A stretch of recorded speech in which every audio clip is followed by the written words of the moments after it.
కార్యక్రమానికి మంచి స్పందన వస్తోంది. విద్యుత్ పొదుపు ఉద్యమంలో మేము సైతం అంటూ పాల్గొంటున్నారు విద్యార్థులు. హైదరాబాద్ కృష్ణనగర్లోని శ్రీ సాయిరాం హైస్కూల్ విద్యార్థులు విద్యుత్తును ఆదా చేద్దామంటూ భారీ ర్యాలీ తీశారు. పూర్తి సమాచారాన్ని మా ప్రతినిధి నరేందర్ అందిస్తారు. నరేందర్.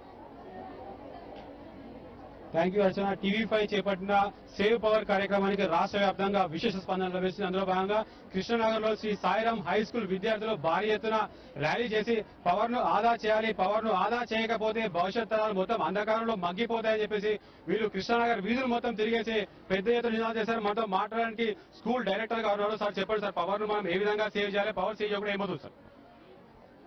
టీవీ5 వాళ్ళు కండక్ట్ చేస్తున్న ఈ ప్రోగ్రాం చాలా బాగుంది. నేను టీవీ5 యాజమాన్యానికి ధన్యవాదాలు తెలుపుతున్నాను. ఇవాళ రేపు ఉన్న ఈ పవర్ కటింగ్స్ వలన ప్రజానీకానికి చాలా ఇబ్బందికరంగా ఉంది. రోజుకు 3 గంటలు కరెంటు తీసేయడం వలన చాలా ప్రాబ్లమ్స్ ఎదుర్కొంటున్నారు. కానీ ఈ విషయంలో రాజకీయ నాయకులు తప్పు చేశారా, ప్రజలు తప్పు చేశారా, ఈ విషయాన్ని పక్కన పెడితే ఇప్పుడున్న పరిస్థితిలో మనం తప్పకుండా పవర్ ని సేవ్ చేయాల్సిన అవసరం ప్రతి ఒక్క పౌరుడి మీద ఉంది. దీని గురించి ఇప్పుడున్న విషయంలో విద్యుత్తుని మనం ఉత్పాదించడం కష్టం కాబట్టి విద్యుత్తుని ఆదా చేయడం అనేది చాలా ముఖ్యం. మనము ఎంతో మందిని బయటకు వచ్చేసేస్తాము. ఒక్కోసారి లైట్లు ఆర్పేయడం, ట్యూబ్ లైట్లు ఆర్పేయడము, ఏసీలు బంద్ చేయడం అనేది మర్చిపోతుంటాం మనం. అలా కాకుండా మనం వచ్చేటప్పుడు ఒక్క నిమిషము కాన్సన్ట్రేట్ చేసి మనం ఏమేమైతే పవర్ యూజ్ చేస్తున్నామో అవన్నీ స్విచ్ ఆఫ్ చేసుకుని బయటకు వస్తే పవర్ ని మనం సేవ్గా చేయగలుగుతాము. మనం చాలా సార్లు బయటకు వస్తున్నప్పుడు 7 గంటలకి, 8 గంటలకు, 9 గంటలకు కూడా వీధి లైట్లు చాలా వెలుగుతూ ఉంటాయి. ఈ వీధి లైట్లు వెలగకుండా దాని గురించి కూడా మనం ఎలక్ట్రిసిటీ డిపార్ట్మెంట్ కి ఇంటిమేషన్ ఇచ్చి ఒక పౌరుడిగా దాన్ని కూడా మనం ఆదా చేయొచ్చు. వారంలో 2-3 సార్లు మనం చల్లనీళ్ళతో స్నానం చేయడం కానీ పవర్ ని చాలా వరకు సేవ్ చేయడము బాగుంటుందని విద్యార్థి తల్లిదండ్రులను విజ్ఞప్తి. మీరు చెప్పండి సార్, మనం పవర్ ఏ విధంగా సేవ్ చేయాలి, పవర్ సేవ్ చేయకపోతే మనకి ఏమవుతుంది? ఈ రోజున పవర్ మనము ముఖ్యంగా ప్రతి పౌరుడి బాధ్యత ఉంది, చేయాల్సిన బాధ్యత. ప్రతి ఒక్కరు లైట్లు అనేది తక్కువ వాడకాలి, ఫ్యాన్లు తక్కువ వాడకాలి.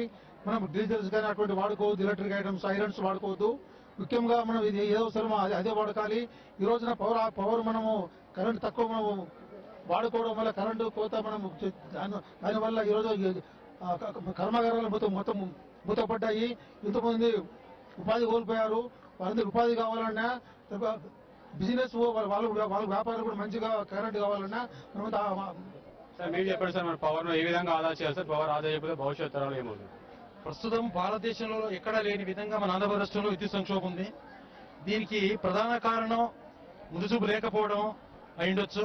అయితే ప్రస్తుతానికి కారణం ఏదైనా సమస్య పరిష్కారానికి అందరూ ఆలోచించాలి. ముఖ్యంగా మనం దైనందినంగా ఉపయోగించేటువంటి విద్యుత్ పరికరాలు కానీ, ఎలక్ట్రానిక్స్ పరికరాలు కానీ చాలా తక్కువగా వాడుకోవడం వల్ల, అంటే మనకు అవసరం లేనప్పుడు వాటిని స్విచ్ ఆఫ్ చేయడం వల్ల వాటి ఆదా చేయొచ్చు. ఫర్ ఎగ్జాంపుల్ ఒక చిన్న విషయాన్ని ఆలోచించినట్టయితే ఎలక్ట్రిక్ హీటర్ అందరూ ఉపయోగిస్తారు. కానీ ఎలక్ట్రిక్ హీటర్ను ఉపయోగించడం వల్ల అది మరిగేంత వరకు వాటిని కాస్తుంటారు నీటిని. ఆ తర్వాత వాటిని మళ్ళీ సన్నీటితో కలిపి స్నానం చేస్తుంటారు. అలా కాకుండా ఎంతవరకు అవసరమో అంతవరకే వేడి ఉపయోగించాలనుకోండి, అంతవరకు కాచాలనుకోండి, ఆ విధంగా మనం విద్యుత్ ఉపయోగించవచ్చు. మీరు చెప్పండి అమ్మా, మనం పవర్ ఏ విధంగా ఆదా చేయగలుగుతాం?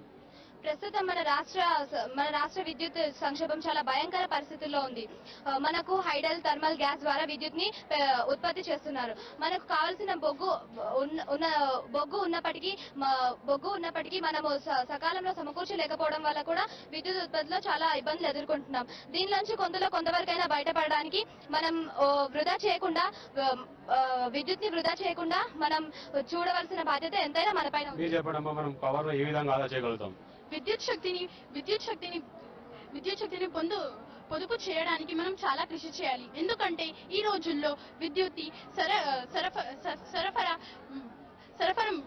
సరఫరా ఏ రంగాన్ని సరిపోవడం లేదు. ఎందుకంటే ఎందరో రైతులు, చాలా కుటుంబాలు నష్టపోతున్నాయి. కొన్ని ఫ్యాక్టరీలు, షాపులు ఎన్నో ఇక్కట్లు ఎదుర్కొంటున్నారు. దీనికోసం మనం బాగా కృషి చేయాలి.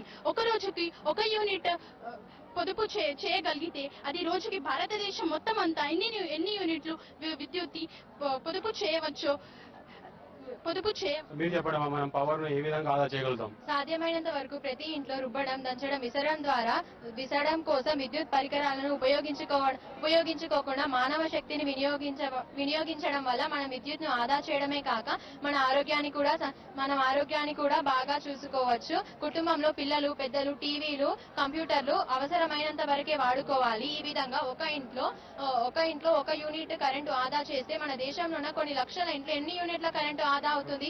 ఈ